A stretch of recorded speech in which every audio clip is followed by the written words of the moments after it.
In section 21, we'll take a look at how drill downs can be added to Excel Report Builder reports. There are 18 different drill downs that are built into Excel Report Builder. They are built to mimic the default drill downs that are included in the refreshable Excel reports that come with Microsoft Dynamics GP. They will drill down to things like the vendor maintenance, sales transaction entry, and account maintenance.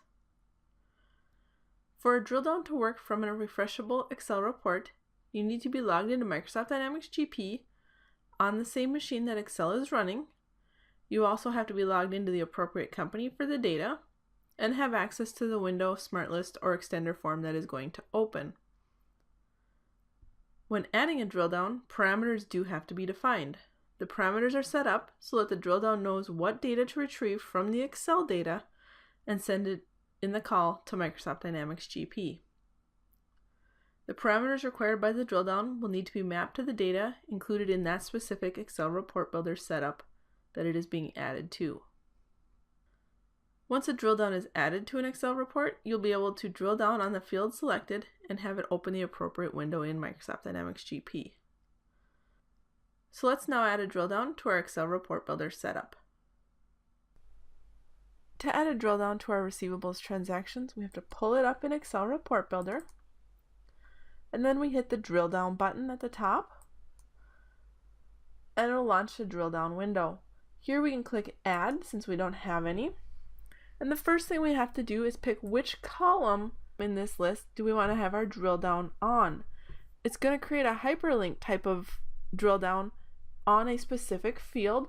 So I think in this one we'll just put it on document type. It's the first field. That's good enough. And then we can pick which drill down we want.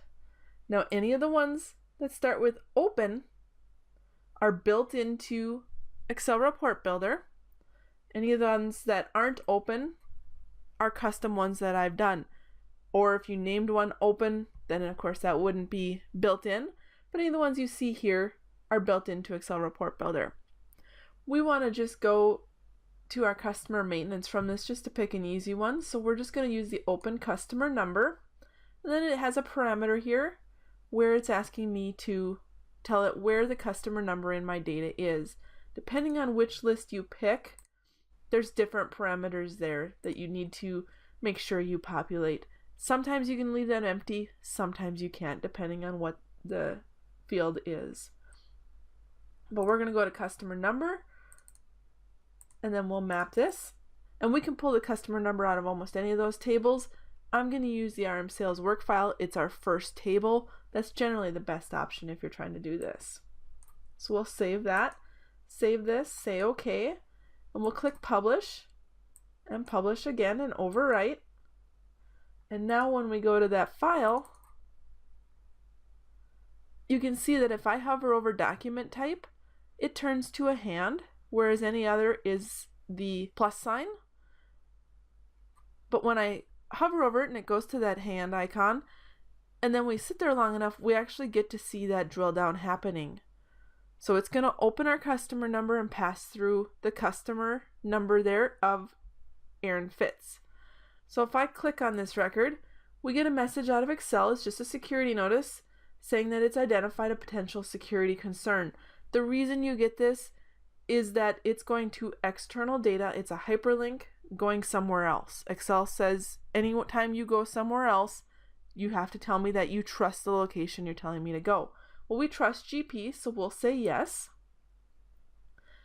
And then it opens that customer maintenance window for us.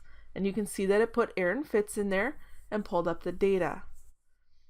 Okay, so we can drill back to GP using that drill down option to see additional data there.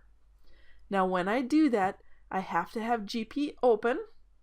I have to be logged into the right company so that it has that data to pull up. If I had tried to pull up Aaron Fitz in a different company, does he even exist there? If not, it wouldn't have been able to pull up that record.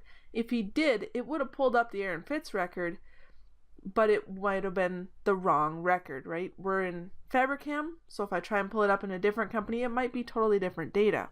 It's a different customer technically. So you have to be in GP, you have to be in the right company, and you have to have access to the window that is trying to open. So I had to have access to the customer maintenance window for it to be able to do this.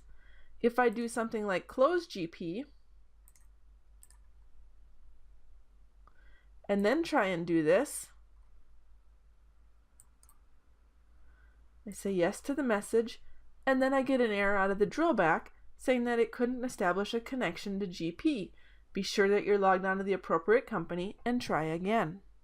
So it knows that I'm not logged into GP and I get that message. So for any users who don't have GP, if they try and use that drillback, that's the type of message they'll get. And they can just use this data, they just can't use that drillback. For those who do have GP launched in the right company, they can use those drill downs. So it's not going to stop people from using the list just because they don't have GP. It's just adding functionality for those who do. Please complete exercise 34 at this time. When you are done, continue with section 22.